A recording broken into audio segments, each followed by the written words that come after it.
And the impression we got was that we were the only visitors, and that there were practically nobody else besides us in the camp except the security guard, and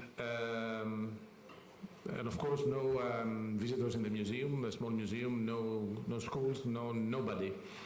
So I know that one of the panelists, Dr. Dragan Primorac, while he was a Minister of Education of Croatia, he fought quite hard to introduce the remembrance of the Holocaust into the school curriculum of the Croatian educational system. I was just wondering whether the effort somewhere in between the lines was not continued, was not reinforced by his successors, and what happened, because to my understanding there is still no provision in the elementary schools, at least.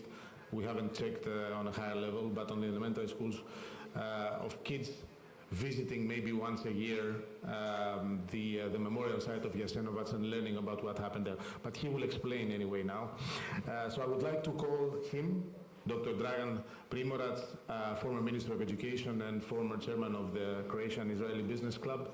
I would like to call Elise Faisel, the General Secretary of the Interministerial Delegation Against Racism and Antisemitism in France, and Professor Dr. Dragan Ljutic, the Dean of the Split University, the university which was the first one in Croatia to adopt the EJA definition and actually implement the EJA definition in its daily operations. So please, gentlemen. The panel will be moderated by my dear friend Kalman Salai from the Action Protection League in Hungary. The floor is all yours.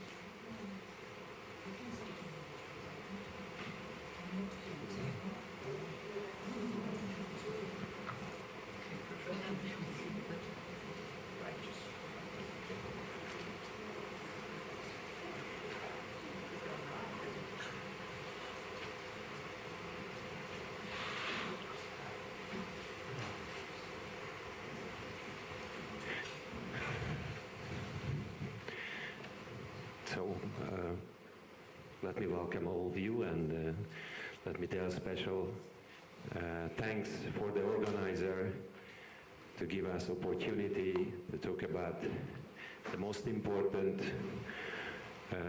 field of combating anti-Semitism, which is the education.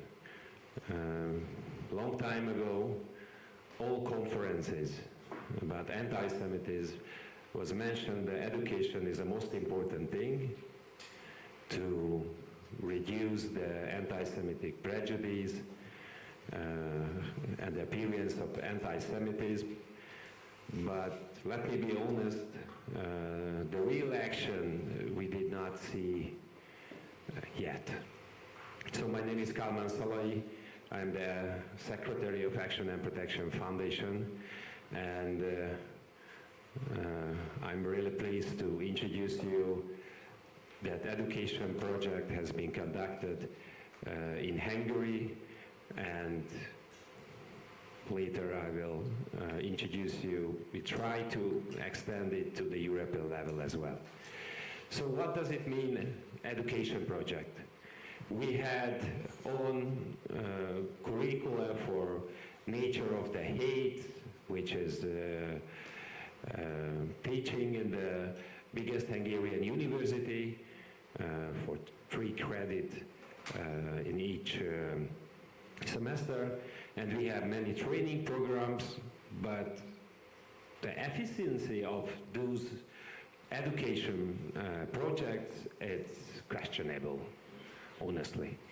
So we just decided more than 10 years ago that we should start it, we should build it up from the ground zero. Therefore, we decided to monitor and evaluate all the workbooks and all the worksheets are used in the elementary schools in Hungary. This is the same time when the Hungarian government decided to renew the Hungarian national curriculum. So the first task of this project was evaluate the state-planned national curricula, especially in Jewish-related subjects. What kind of Jewish picture appears on the national curriculum? What is the history of coexistence of the Jewish population or the Jewish community and the major population in Hungary or in the national level? So we set up an education expert group, Jewish education expert group, to evaluate the national curricula, and this group prepared a report about this whole plan. And also we add some modification requests, what we would see on the national curriculum in the Jewish aspect, or what mistaken or misinterpretation they found on the plan. Half of them was accepted by the education governance, and the national curriculum entered into force in 2012. That was the first round of this education program. Based on this law and this regulation, every 5 years has to renew this national curriculum and belong to this renewing process. The new books are published as well. So it means every 5 years our education expert revise and monitor the new workbook the education governance wants to publish and use in the elementary school. So the second round in 2017, there was 11 new books came into use in the elementary education system, and before they publish it, we have a right or ability to revise it, monitor it, and prepare some modification request based on the text. In the second round, we have 400 points in the books to modify or request to change or the text or the whole approach of the subject. 2/3 of it was accepted by the education governance, and those books became to use with the Jewish education expert group suggestion and modification request. The last round was 2021 and 2022. There were just 6 new books became to use, and our request was 35 points on those books, and 30 of them was accepted by the Hungarian education governance. Of course, when I'm talking about education governance, it means the authors, the editors, the publishers, and also the officials who gave rise to publish this book. But the most interesting part of this last round was the subjects which negotiating the modern Israel state. What was on the first draft of the books was completely dropped because it was not accepted at all by the Jewish education expert. And we submit a completely new text which was accepted 100% by the authors and the editors. Just the short notes for this. The education governance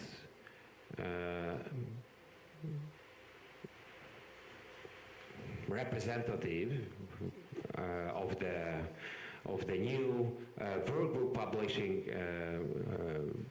process was in literature or the right-wing intellectuals who had many almost anti-Semitic comments and notes previously. But when we are talking about the modern Israel issue, we have a same platform, we have a same opinion. There was no any debate about even the details of the text. He accepted, or led by him, the expert accepted all our modification requests. So this is the Hungarian best practice. This is really unique and groundbreaking project. And 2018 and 19 strongly cooperated with the European Jewish Association. We try to lift up or enlarge this project to the European level. We had 7 European countries education ministers meeting, from Malta to Estonia, and the Western European countries education ministers as well. But unfortunately, it stopped, it has blocked the coronavirus. So we have now challenges to continue this project and start again the negotiation with the European Union member states education ministers or education governance. So this is the tactless, we called. And the effect of the best practice of Hungary, more than 1 million students use those books, which was published the last 10 years and monitored and supervised by the Jewish education experts. And the student has more precise and more valid materials or text about the Jewish religion, the Jewish and major society coexistence in Hungary, and the Holocaust remembrance as well, and also about the modern Israel history. So that was the Action and Protection Way major or main education programs. And I would like to ask my guest, how can they imagine in their country can launch that kind of education program, or can they imagine that the education governors of their country can accept that kind of approach by the Jewish education experts to revise and monitor the Jewish-related subject on the workbook and worksheets in the elementary education system.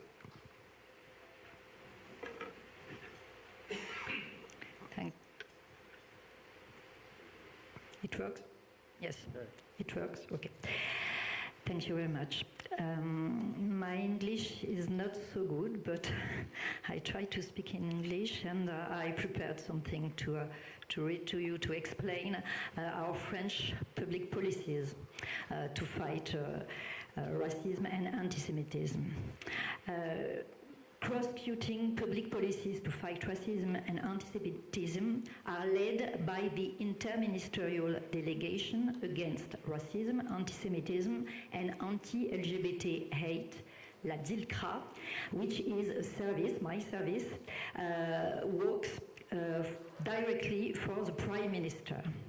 These public policies are derived from interministerial plans, the latest of which was launched on last January by Prime Minister Elisabeth Borne.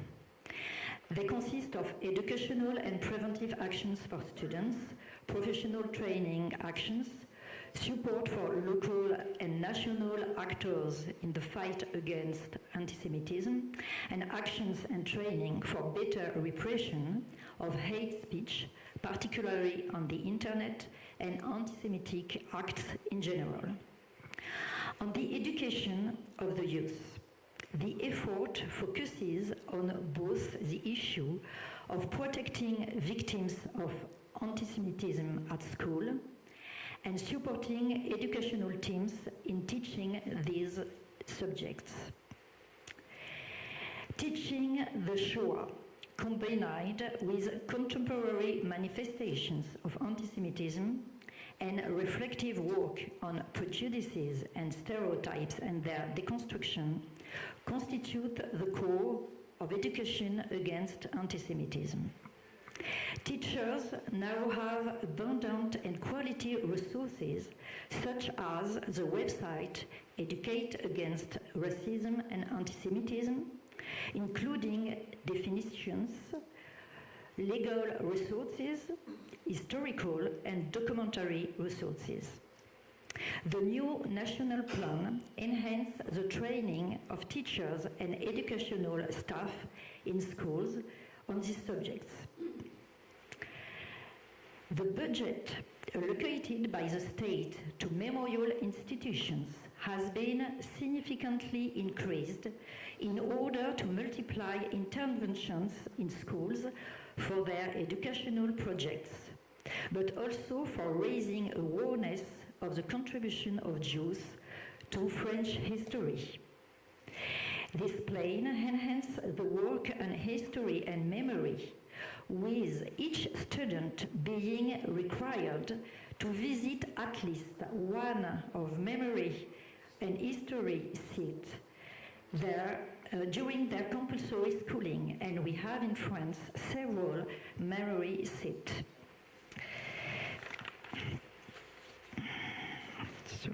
Sorry. I'm looking. Okay.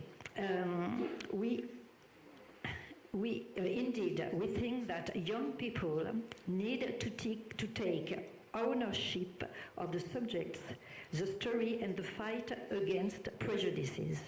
For that, to combat racism and anti-Semitic prejudices with concrete actions, my service, la DILCRA, has created the Ilan Halimi National Prize in memory of this young French Jewish who was murdered in 2006, which aims to reward actions, concrete actions, carried out by young people under 25.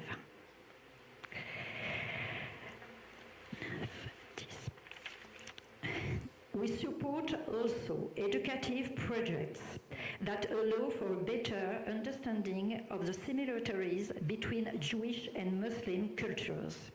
Learning to know each other is essential to deconstruct prejudices and combat hate. About hate speech on the internet, the new national plan includes measures to better educate middle school students on online citizenship. In a context of increasing anti-Semitic incidents in universities and grande écoles, several responses have been provided. A network of racism and anti-Semitism reference whose designation is now mandatory in each higher education institution, and mandatory training for all students in higher education courses, as well as all young volunteers in the Universal National Service. The Union of Jewish Students in France is a privileged partner of my service, DILCRA, for its projects to raise awareness among French university students about the fight against racism and anti-Semitism. In conclusion, the education against anti-Semitism in France has financial resources and numerous mechanisms. All forms of anti-Semitism, ancient prejudices, negationism, conspiracy theories, and hatred of Israel must be identified and denounced in order to be effectively combated, especially at school. The challenge certainly remains to work even more effectively on the new forms of anti-Semitism, such as hatred of Israel and conspiracy theories. Be sure that at DILCRA and for the French government, we are committed to fighting all these forms of anti-Semitism, including the latter. Thank you.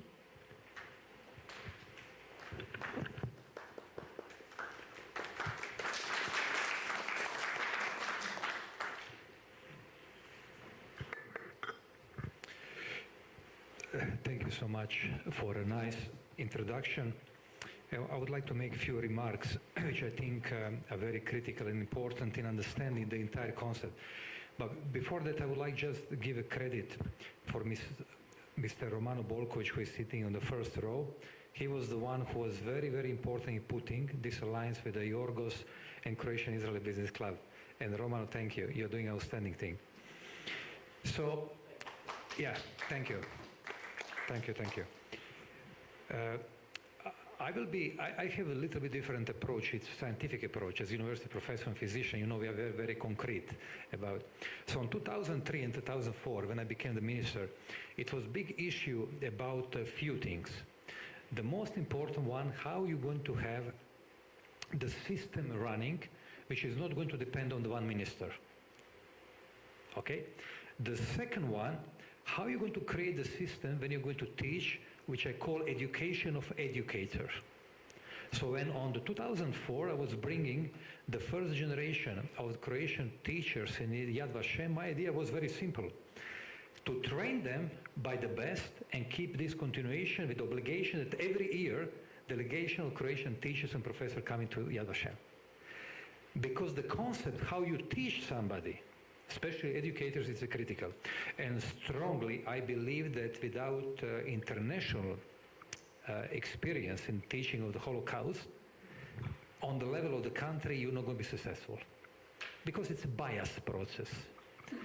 And I decided to work with the people from Yad Vashem, take the entire concept before that I included in the Croatian curriculum. That's the number one.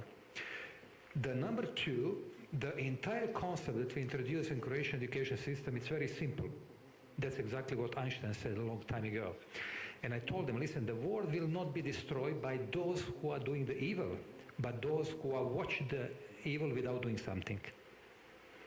And all of us include in this process. And nobody can escape from that process.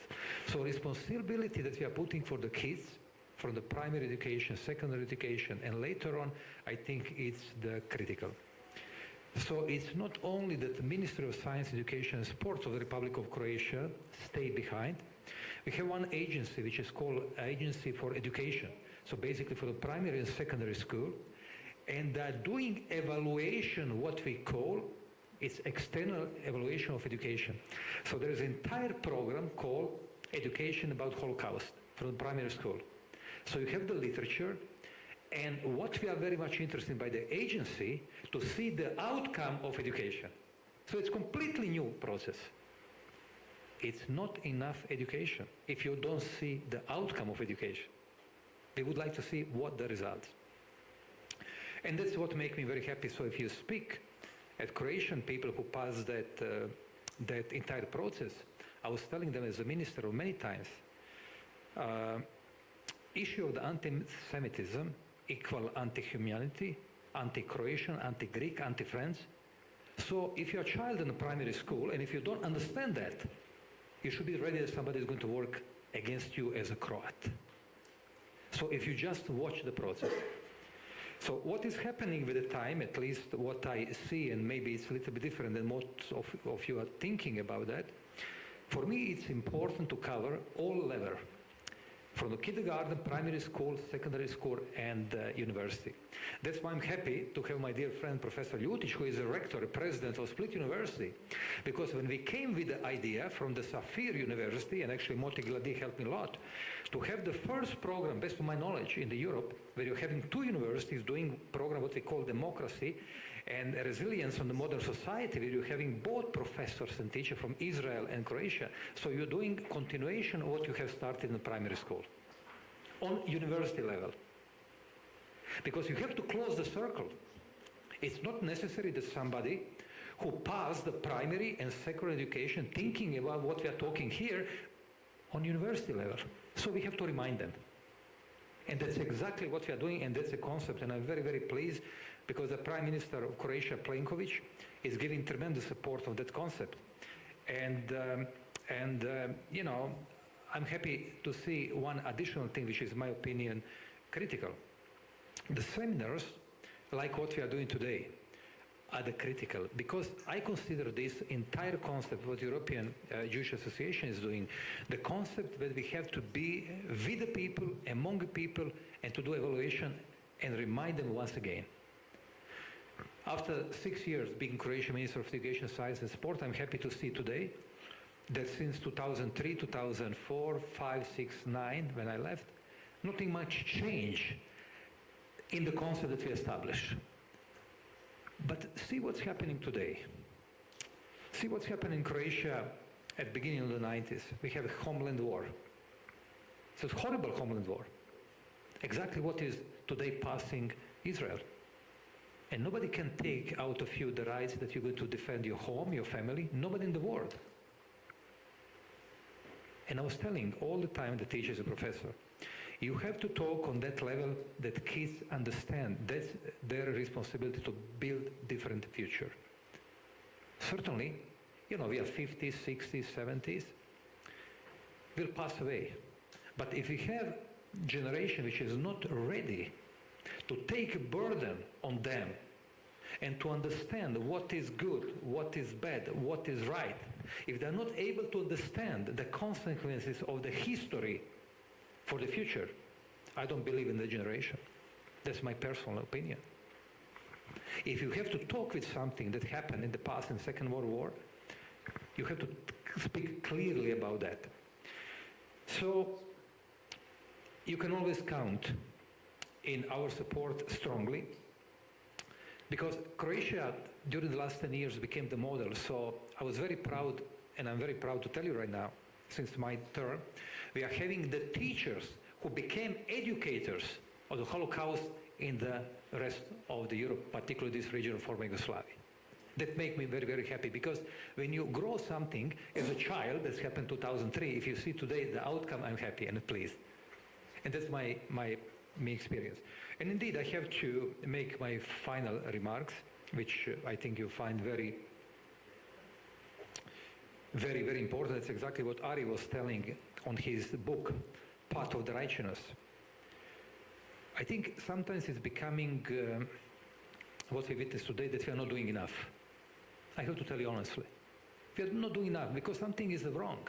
You see how many conflicts we are having today in the world, maybe more than in the last 50 years. So we are doing something wrong.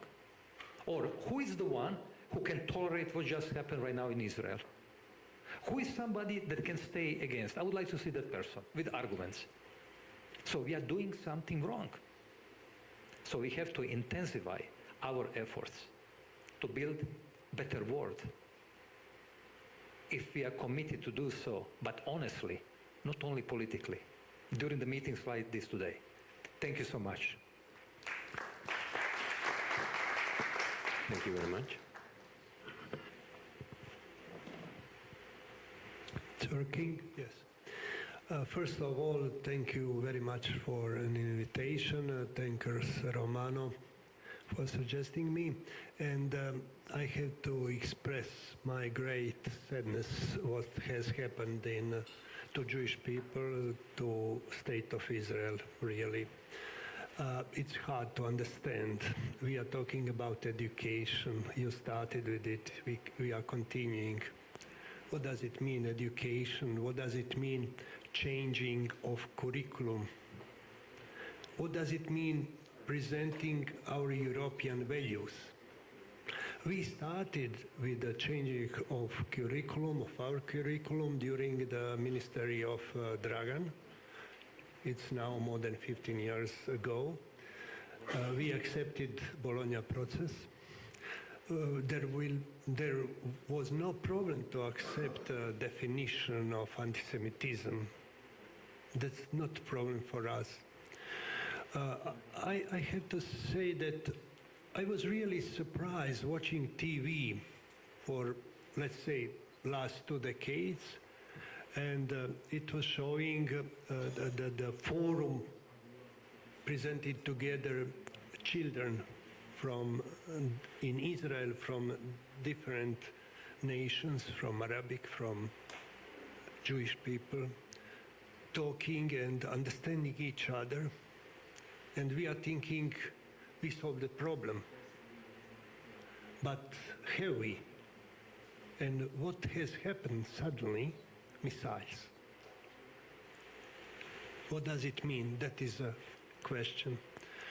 And when we are talking about curriculum, we are thinking about process of gaining what? Knowledge, skills, education, understanding.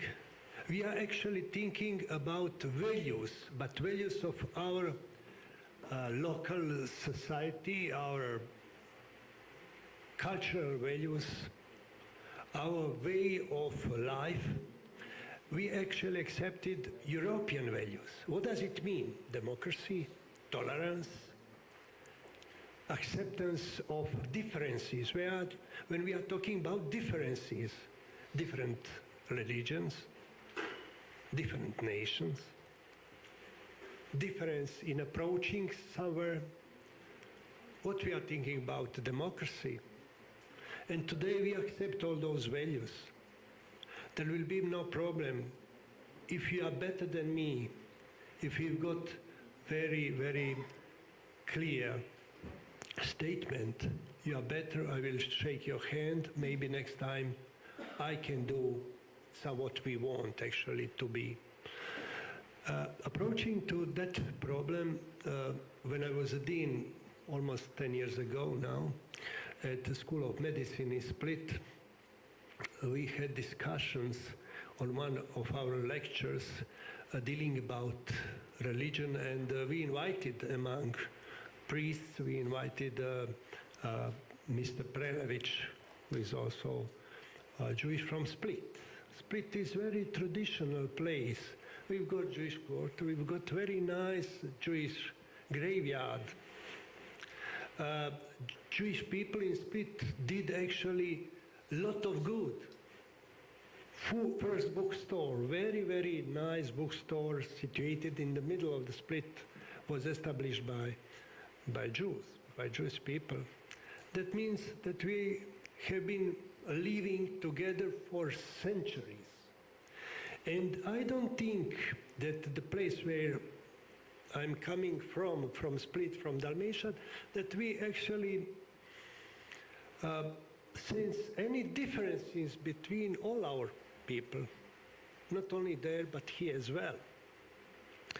And when we are thinking about changing curriculum, we actually applied that change in the curriculum of School of Medicine. But what is very important, I was proud when someone came to Split and saw different people, and among them we employed people with different color. That was presenting us as very international. And today, the main concept of university alliances is internationalizations. At the same time, a year ago, we went to Israel, visited Weizmann Institute, visited Haifa, University, and the other really important, and we make our relationships.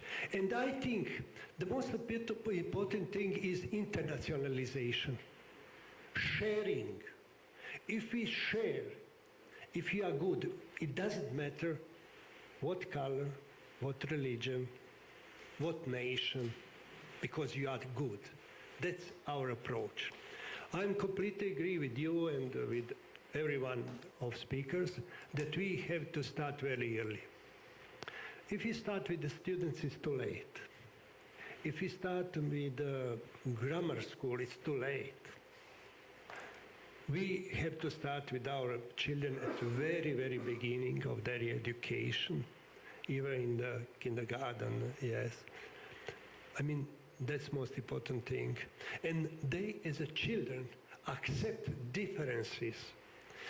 I will say final sentence because my grandson told me, he's in second class now at primary school, and he told me, even when he was in first year, there was actually one girl with a special mark for diabetes.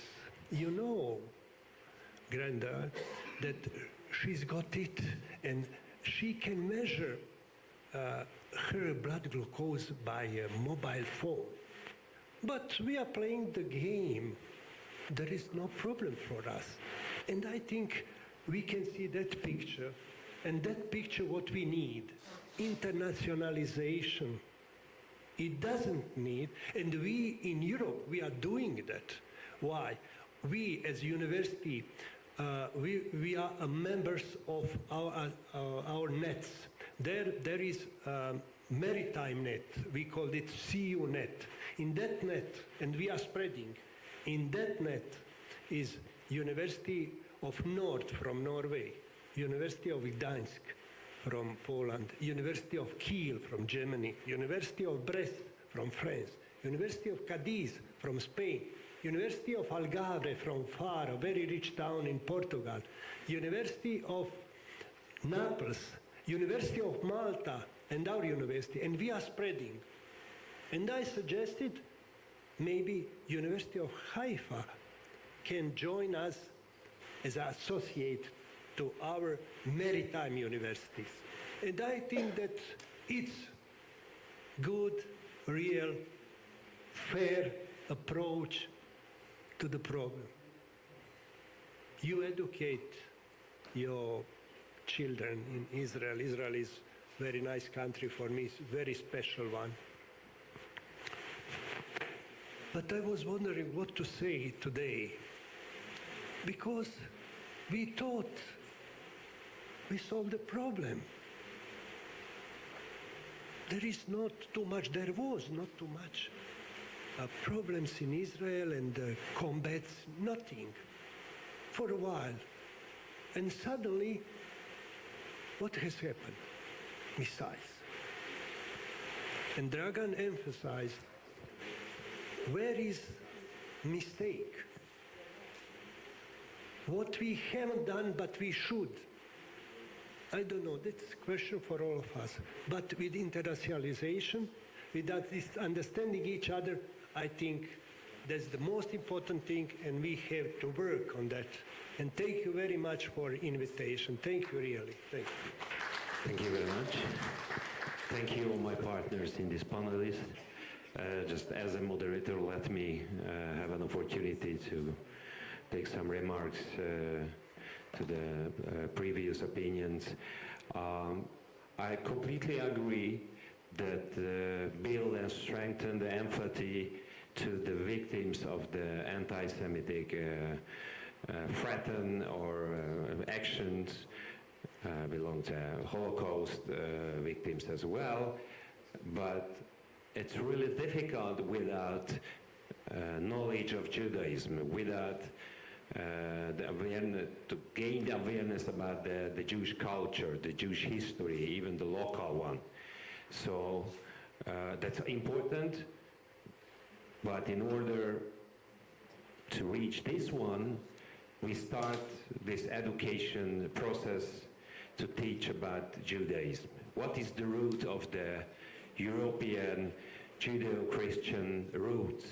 So we believe we have to start the education from that point, and then we will reach the really important short period of the Jewish history, the Holocaust, which is the most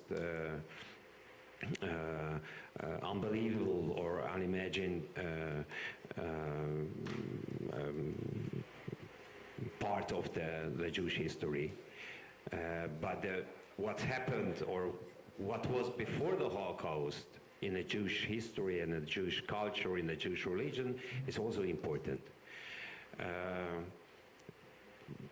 I completely agree with the Dean opinion that we have to know exactly what is the outcome of whole education program.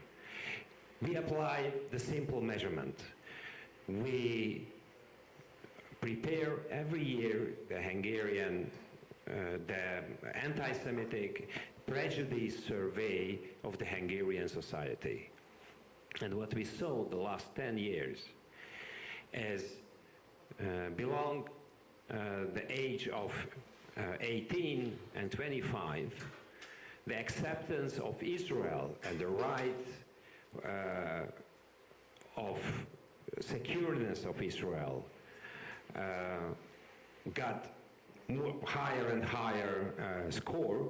It means the young generation, and it's not independent of our verbal revising program. The young generation, which is every year becoming new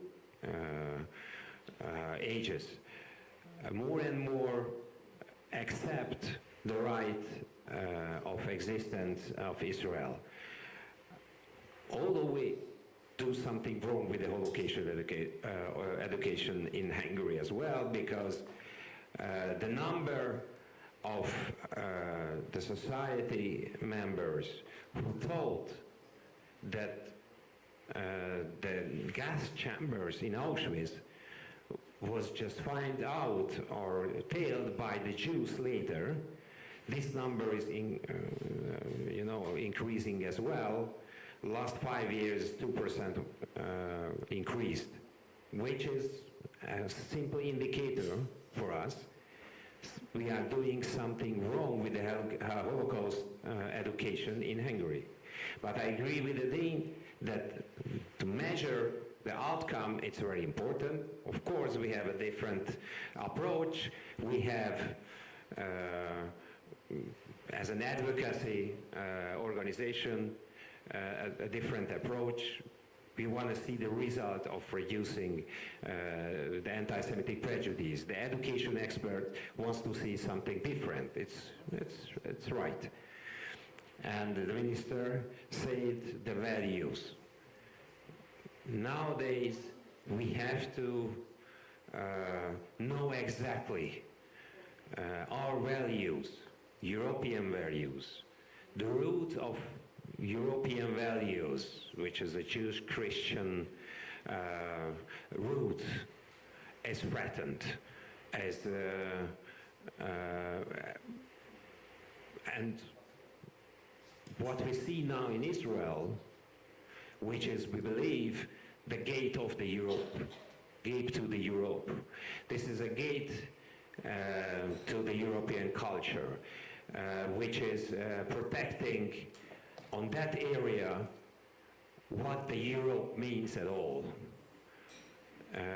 Therefore, I would like to finally, all of you, to say a prayer for Israel, say a prayer for the people who murdered, say a prayer to the people who kidnapped by this animal terrorist, to release as soon as possible, and also say a prayer for the secure future for all of us. Thank you very much. Thank you all of you for your attention.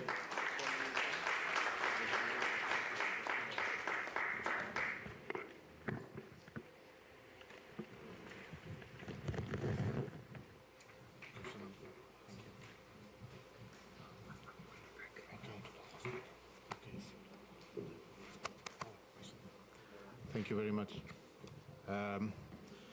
I think, I don't know if it's working. Maybe now. Is it? Yeah? Yeah. So, yeah, I think we heard some very interesting things. We learned also a couple of more.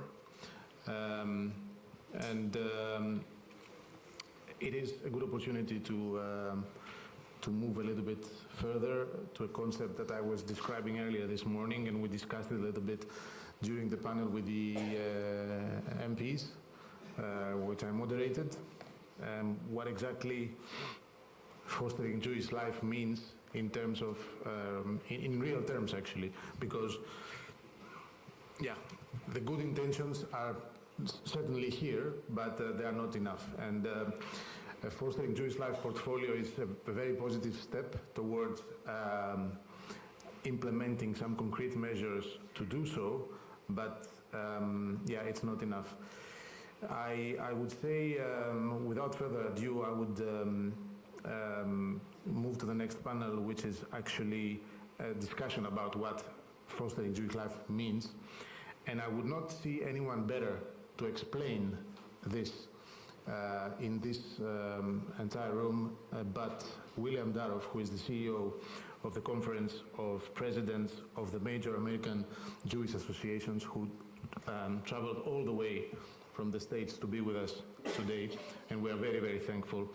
I mentioned the US example, please. I mentioned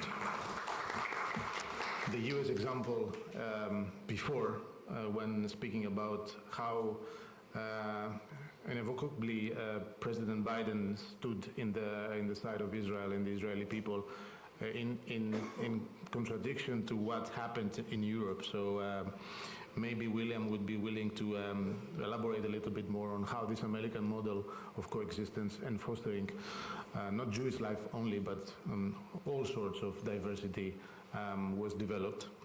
And at the same time, after William remarks, I would like to have a discussion about what's really happening in Europe, in this particular part of Europe, with selected panelists such as Mr. Peja Grbin, who is the president of the main opposition party, the Social Democratic Party of Croatia, and a member of the parliament. Please, Mr. Grbin, you join us. And we will also have Stefan Hensel, who is the anti-Semitism coordinator in the state of Hamburg in Germany.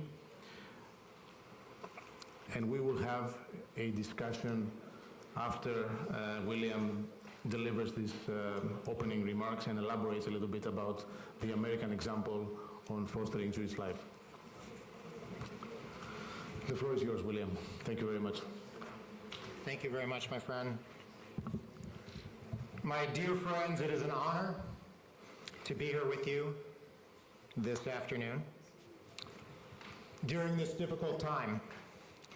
On Thursday, just 6 days ago, I landed in Tel Aviv and took the train and the light rail to Jerusalem. As I was riding along Jaffa Street in Jerusalem, I smiled at the bustling activity that was taking place at the Machne Yehuda Shuk, and then at the Ben Yehuda pedestrian mall. And having been to Israel many, many times, before COVID, after COVID, during COVID, I had this epiphany that Israel was back. The streets were packed with young and old, joyful Jews who were there celebrating the Hagim, celebrating the holidays, and celebrating Israel. Israel was back, and I realized that we really were in a post-COVID time. On Friday night, I was at the Kotel, the Western Wall, for Shabbat and Simchat Torah celebrations. The joy of the evening of dancing with the Torah left me with a big smile for about the next 12 hours. And then on Saturday morning, after being interrupted by rocket alerts in Jerusalem, and then slowly hearing and seeing the barbarity that befell our people, we now see footage that is so raw that I know most of us wish we'd never seen it. But we must. We must make the world witness and continue to witness the ISIS-style savagery of Hamas, of the Iran-backed Hamas terrorists, the murder of civilians, of babies, the decapitation of soldiers, the rape of women, taking toddlers hostage. You all know I could unfortunately go on and on. The world must see this and continue to see this. If there was ever any doubt about their true intent, it is clear now. Our brothers and sisters were murdered and taken hostage for one reason and one reason only. A reason that unfortunately we all know too well. They were murdered because they were Jewish. They were taken hostage because they are Jewish. The true intent of Hamas is clear, and that is to make the world and the region Judenrein. I'm hesitant to use that word, but it fits when we describe the greatest murder of Jews on a single day since the Shoah. We appreciate the kind words and actions of world leaders, particularly President Biden, but also many European leaders who have spoken in support of Israel's right to defend itself and to secure herself. But while these statements are important, the real antidote is unity, Jewish communal unity. And I'm proud that we are all coming together as one people to tell ourselves that we are Jews, that we love and care for one another, that as a people we are stronger when we are one, and we are stronger when we are unified. That is the lesson of the last 3,500 years of our peoplehood. When we stand strong, when we speak as one, we survive and we thrive. And the IDF, the brave men and women of Israel's security services, will also thrive and succeed in the weeks and months ahead. So my friends, join me in coming together to tell the world once and for all, Am Yisrael High. We will survive, we will thrive, and we will do so as a people. I want to shift to the panel discussion just to say a few words about Jewish life in America that I think is very consistent with the remarks I just made. And that is that in the 21st century, in America, Israel is a key component of what it means to be a Jew. Support for the State of Israel, engagement with the State of Israel, and recognition that Israel provides us with a lifeline as Jews that makes it safe for us to be anywhere in the world. That Israel is a entity that safeguards, a state that safeguards our ability to live freely as Jews anywhere in the world. It is a country that takes in the amazing mosaic that is the Jewish world, where you have religious and non-religious, where you have Sephardic and Ashkenaz, where you have liberal and conservative, much like the Conference of Presidents, which I lead, which takes in the entire political, religious, and ideological gamut of American Jewry. So for America, Israel is key and a focus, and something that we work intensely on, ensuring that the next generation understands its importance, that our political leaders understand its importance to us and to America. And it has been, to a great extent, a key component of moving forward as a Jewish people. One other remark on that is that I'm a big believer in having many on-ramps to Jewish engagement. That there's not just one way for people to be involved Jewishly or in the Jewish community. That if someone, God willing, wants to go volunteer with Sarel, with Volunteers for Israel, to help Israel during this time of need, kol hakavod. If they want to express their Judaism by going to synagogue, kol hakavod. If they want to express their Judaism by working in politics to make the environment safer, to make it so that we're a greener world, and that's something that motivates them Jewishly, kol hakavod. We need to be in a place where Jews feel welcome, even if they don't look and act exactly as we look and act. We need to open the doors for them to come join us and be with us, to feel like they're a part of our community and that they're welcome. even if we don't completely agree with them. These are baby steps that we need to take to allow for Jews to feel comfortable being engaged and have a welcome mat at. I believe that in this time, more than ever, we're all Jews by choice. Any of us can decide, and unfortunately too many of us have decided to move on. And as we are all Jews by choice, we need to make those choices welcome and inviting. And so I encourage you to join with me in this fight, in this battle, to ensure that Jews feel welcome and engaged, and that our brothers and sisters welcome and engage our other brothers and sisters as we move forward for a stronger Jewish people and a stronger Israel. Thank you very much. I look forward to the discussion.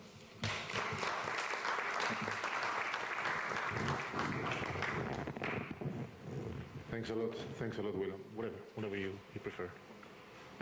I think this is exactly what we needed to kick off the discussion. These kind of remarks coming from overseas, because, as I mentioned, it's clear that Jews do not feel threatened in America. It's clear that Jews thrive in America, but it's also clear, as you just heard, that there are also challenges for the Jews in America. Not everything is perfect there. Having said that, and having also discussed a little bit about the Croatian example this morning, and how safe Jews feel in Croatia, despite their not so impressive numbers, I would like to ask Peja, since he has, besides being an MP, he's also the president of the major opposition party, a party that was in the parliament, in the government a couple of times already since Croatia's independence. What is your feeling, Peja, about what this concept of fostering Jewish life mean for a party that it's a governmental party, a party that had governmental responsibility and had, as we heard, had implemented also policies towards Holocaust remembrance, towards, let's say, helping the Jews in Croatia to establish themselves, to thrive, and also helping the non-Jews in Croatia to remember, to understand, so that what happened in the past would not repeat itself. What is your understanding about the current situation in Croatia? First, let me tell you something. When we talked last week, I'm not sure that both of us thought that this conference was going to be held under these circumstances. And I was listening to you this morning, and I think it was a great, not good, but a great decision to have this conference happening in Zagreb now, because when there is a war, and we in Croatia know it, it is so easy to lose our humanity. It's so easy to lose the touch with the ordinary life, which just has to continue. Because if we stop with the ordinary life, if we stop with those things that are so important for our life to be meaningful, then the terrorism has won. And this is why, for example, when Sarajevo was under siege, there were still concerts, there were still so many cultural events that were going on to show that you can destroy the buildings, you can kill some of us, but you cannot break our spirit. And this is why we need to have such discussions as we are having today, and we need to keep fighting for what is important in the life of every single one of us. And I really had to say this, even if I'm departing from the topic of the questions you asked me, and although I am a politician, I try to answer the questions that are asked, that I was being asked. So for me personally, but for my party as well, the issue of the minorities in Croatia is very, very important. Because I don't know if you are aware, Croatia is not only the national state of Croatian people, but also of the minorities which are listed in our constitution. And one of those minority is a Jewish minority. So constitutionally, Croatia is also a country of Jews who live in it. And it is written in our main act. And accordingly, we must act to protect and to help all of those who live in our country and abide to our laws to thrive.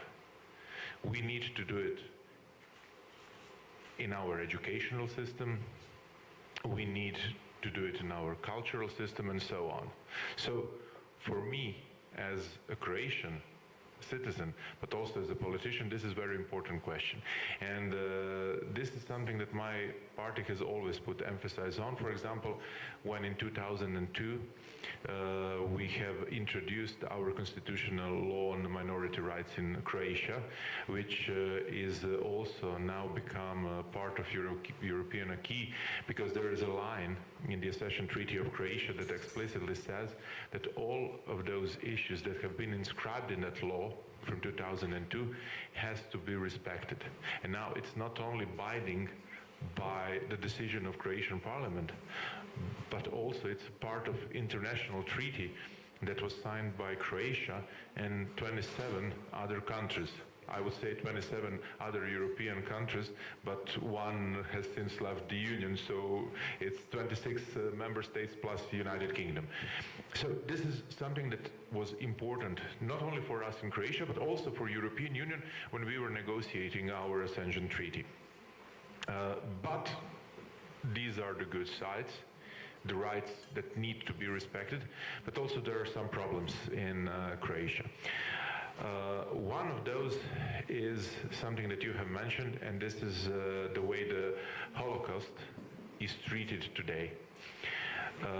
Unlike many other countries, the Holocaust in Croatia had a specific touch, because the government, illegal government, but still government in Croatia, in the so-called independent state of Croatia, has gone after all those they were directed by the Germany.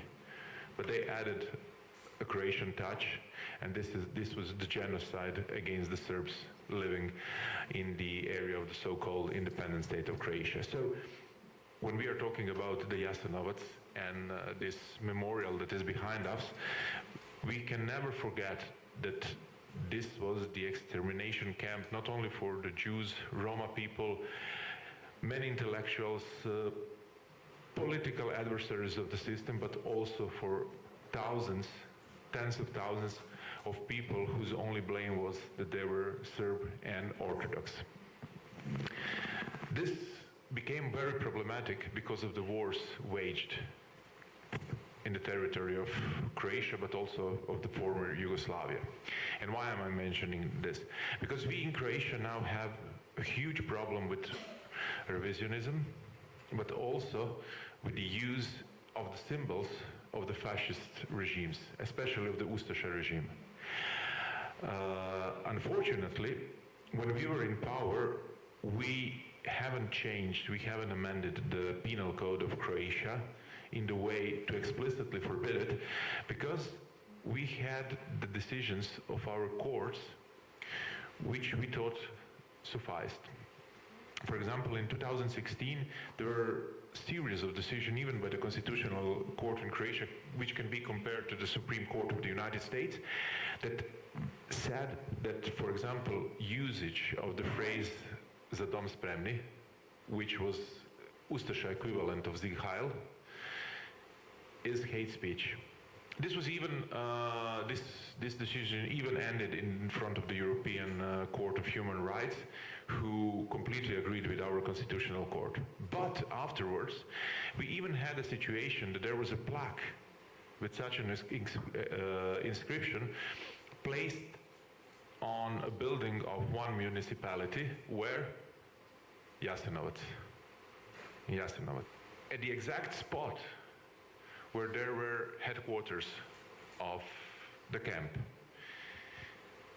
We had to have a series of debate in Croatian parliament before that memorial plaque was not destroyed, but moved. Because in Croatia, we have something that is called by our present government double connotations. And they say, and they even had a working group who confirmed that because of some units that used this salute during the Croatian Independence War, it has double connotations. So, if you are using it in celebration of those units, even for example if one of them is named after Ustasha war criminal, then it's allowed. And if you use it, for example, in stadium, without saying that you are using it in connection with this, it's called HOST in Croatia, HOST units, then it's illegal. You can imagine how difficult now for police, for district attorneys, for the courts is to work in such a situation. And you can only imagine how it is for the victims of Ustasha regime, being of Jewish, Serbian, Roma, or any other group, to see that, for their families, and for those who know how wrong was that happened in Croatia during Second World War. So, in Croatia we have good examples. Many of them were brought up by Mr. Primorac, for example, when we were talking about the educational system, but we still have a lot to deal with, And we in SDP are firmly in the position that such amendments in the law that only 10 years ago were deemed unnecessary, because the system, the police, the attorney's office, the courts were able to deal with it, have changed so much in the last decade because of the revisionism and negation that such crimes have happened. Now we need to write it down in the law so nobody could be able to be excused for using something that, for example, in Germany, I do not think that you have double connotations about Sieg Heil or Heil Hitler or so on, but such salutes or using swastikas or using any other symbols of Nazi and fascist regimes. I know that I'm a little bit too long, but I will say just one other thing, and this is the fact that this negation of the Holocaust and the war crimes that have happened 80 years ago is unfortunately not a only Croatian problem. It's a little bit specific because of the genocide against the Serbs and the war that happened in the 90s in Croatia. But this revisionism is something that is happening all around the world, and it hugely affects the community that is involved. And we can have best approach to education. We can remove all the discrimination in practicing religion. We can remove all the discrimination in approaching jobs, public offices, and so on. But if you see people in the streets, especially supporters of some sport clubs, going down the road in black uniforms, raising their right hands and screaming something that is equivalent, Croatian equivalent of Heil Hitler, then we cannot talk about safe environment and fostering of the community. Thank you very much. Thanks a lot, Peja. That was really in-depth and short time, not really too long. And I appreciate the honesty as well. It's not so common with politicians, I have to say. You also posed a couple of questions. One was practically directed to Stefan about the current situation in Germany. And it's clear to me, and I think to all the guests here, that while Croatia is still trying to reconcile with its past and move forward, positive steps have been done, but there is a certain way to be, we have to continue forward, and there is a few steps more to be taken. It seems, at least to those who are not living in Germany, that Germany has managed to reconcile with his past on this particular issue, especially the Holocaust, and that Jews in Germany enjoy some kind of a normal, if I may say, life that was not a given in the past. I wanted to ask Stefan if this is true, if the impression we all have about Germany is true, or if there is something that really worries him and the Jews in Germany in terms of how do they live or how will they live in Germany from now on?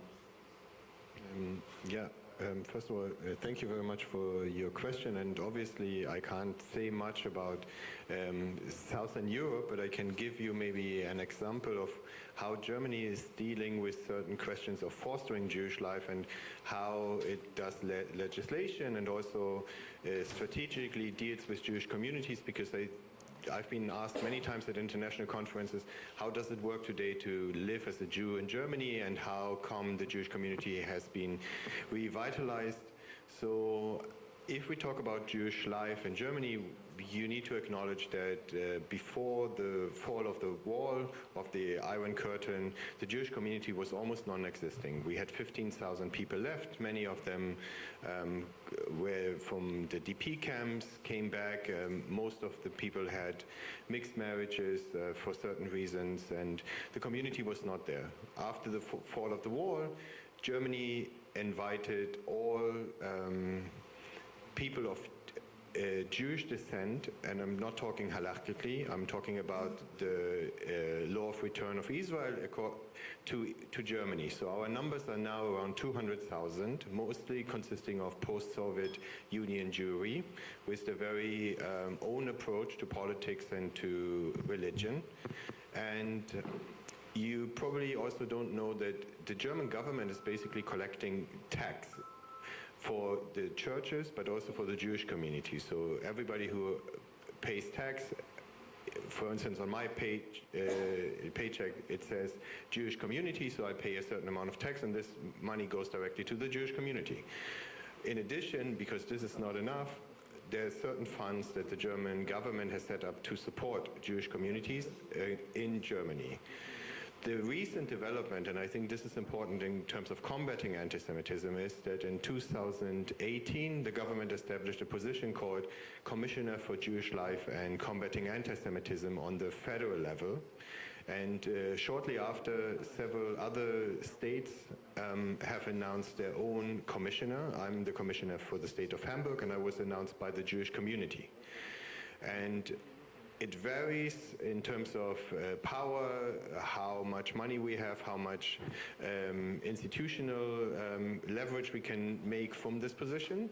But we do exist, and we, for instance, now constantly on TV, we're presenting a very strong political opinion on Jewish life, anti-Semitism, and so on. So this is a real instrument to foster Jewish life, to help Jews in Germany to be visible. And most of the state commissioner have a background in law, so we're really pushing hard for the legislation in terms of hate crimes. Nowadays, if there's any connotation of any kind of crime that is affiliated with Jewish life, anti-Semitism, or Holocaust denial, these cases will not be closed. They will go directly to the federal police and will be dealt with there, which is a great success. I can give you a number, for instance, in Hamburg. In Hamburg, we have 300,000 cases in general of crimes of all sorts. We had only, I think, about 200 reported in terms of anti-Semitism, anti-Jewish crimes, and all of them have been dealt with in the courts. None of the cases have been closed. I think this is a great success. We've also established inside the legal system commissioner for anti-Semitism, because we realize that it's very important that judges do understand how anti-Semitism works. So there's a whole system in place now in Germany, and obviously there's a lot of more things to do. But I think it can really help other places and communities to be visible, to have a voice. And by the way, I think I'm the only Jewish state commissioner. All the others are non-Jewish people with a good heart and good intentions, and they're presenting a position that comes from the community, and they make it loud and heard.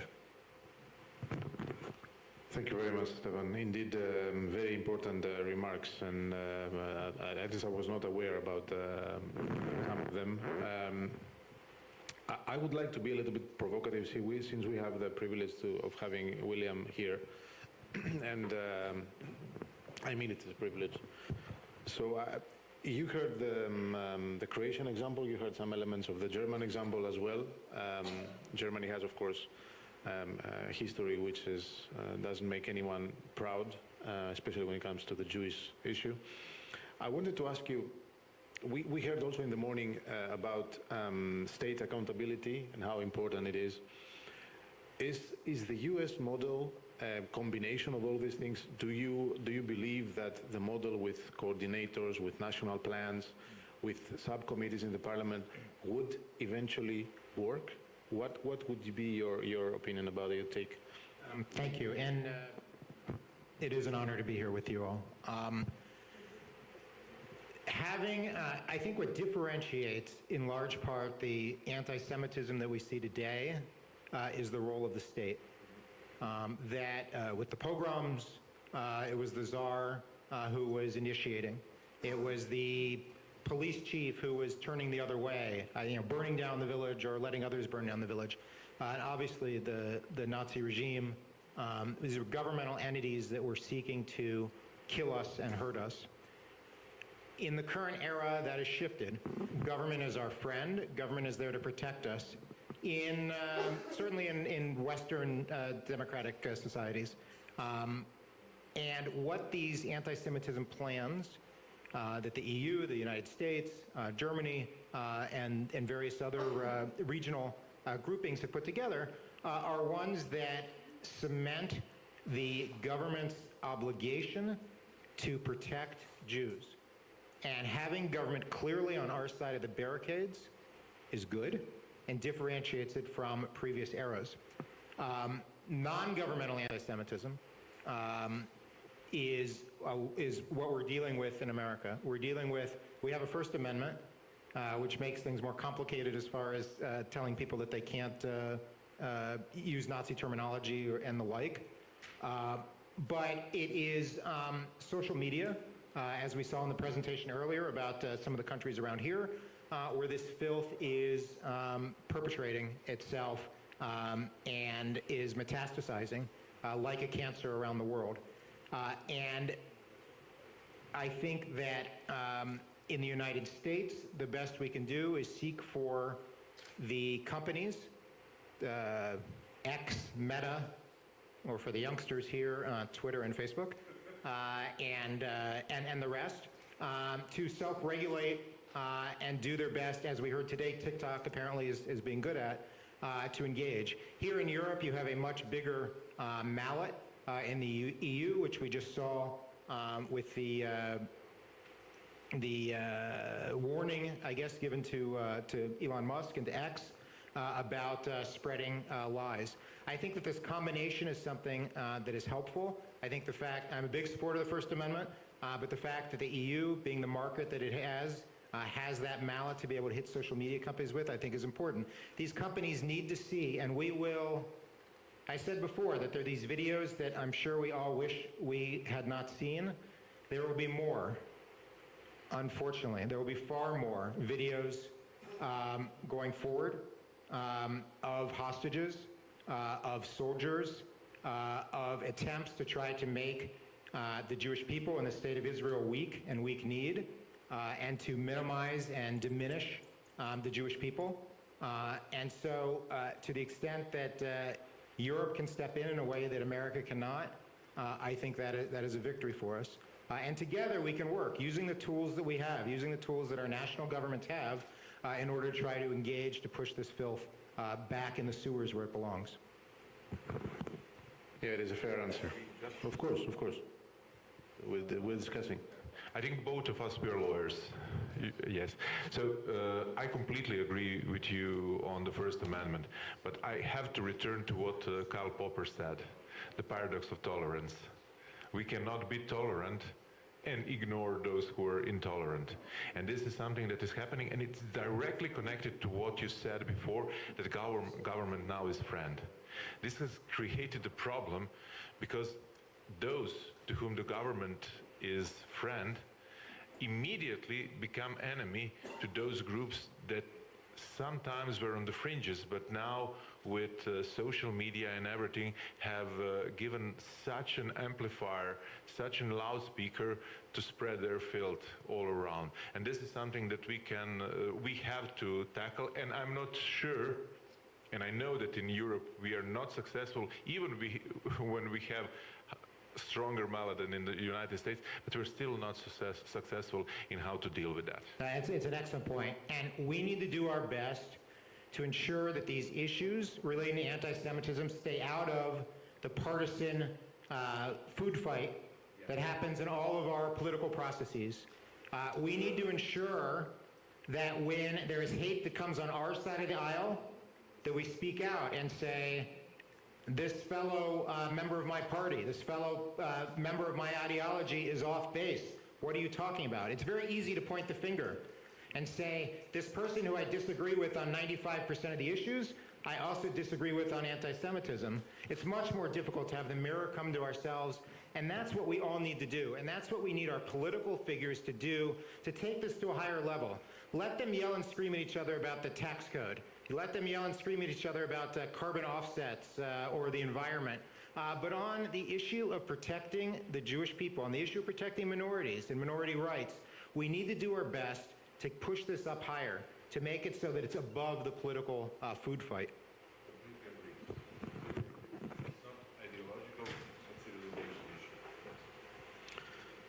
All right. As I said before, I have a couple of questions since we have these three important speakers with us, panelists, but I would rather give you the floor, dear guests. If there are any questions, I'm sure that already the discussion has created a few. If there is someone that would like to ask something, feel free. No? So there are 40 Jews in the room and we're all in agreement? This is like one issue of press release. I have a question, actually.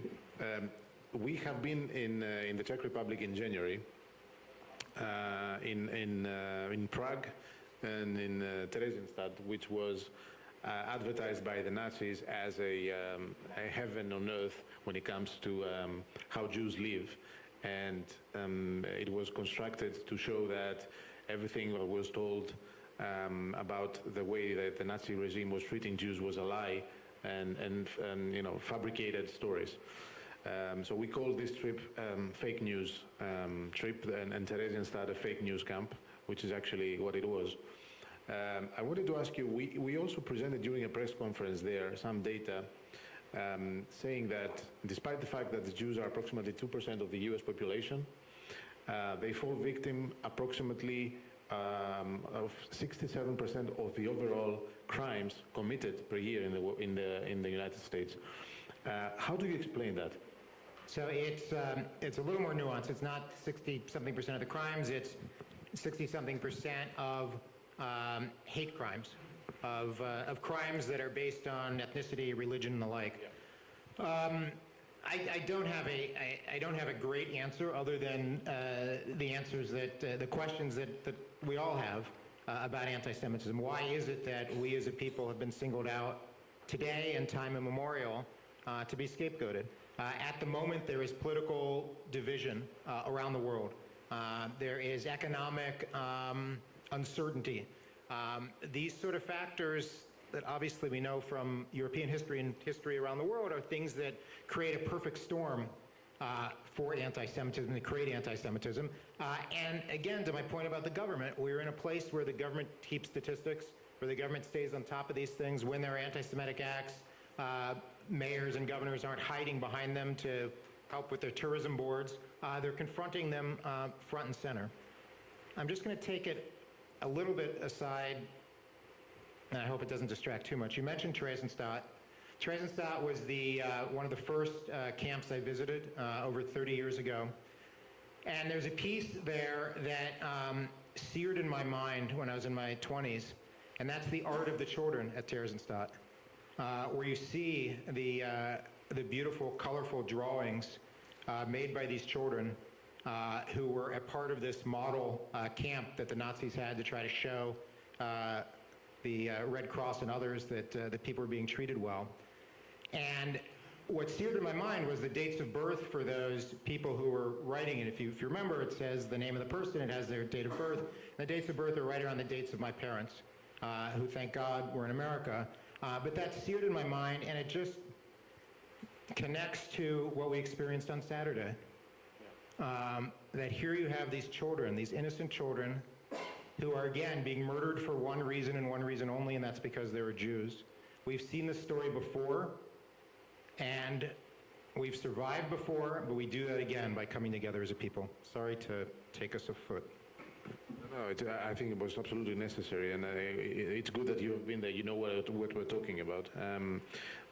The fact remains that indeed these are crimes, the Holocaust and what's happened now in Israel. These are crimes based on religion, and we're going to discuss that in the panel right after the small coffee break.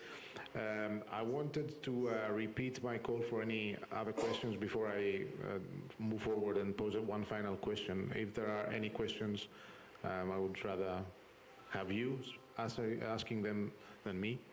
Anybody? No. I would rather wrap it up, to wrap this panel up by asking a question to all three of you and asking for a very quick answer. If tomorrow you would be in a position of power and be entrusted with implementing one single measure to make sure that Jews are safe and protected in your respective countries, what would it be? One, please.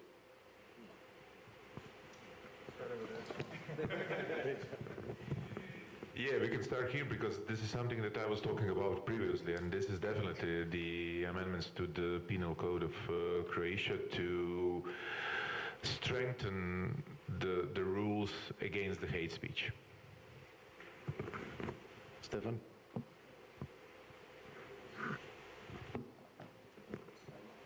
To make people understood in school curricula and in extracurricular activities that we as Jews are part of our societies and we're citizens, we're not the other. And this will definitely bring light into the darkness and into the dark times that many people of us feel nowadays. And yeah, I think that's it. Great. I would third that increased hate crimes legislation, curricula, but then again, since the social media companies are based in America, with my magic wand, I would adjust their algorithm. I would look for ways to bring them into our circle rather than being these purveyors of filth. Gentlemen, thank you very much, all three of you, for this very, very interesting panel.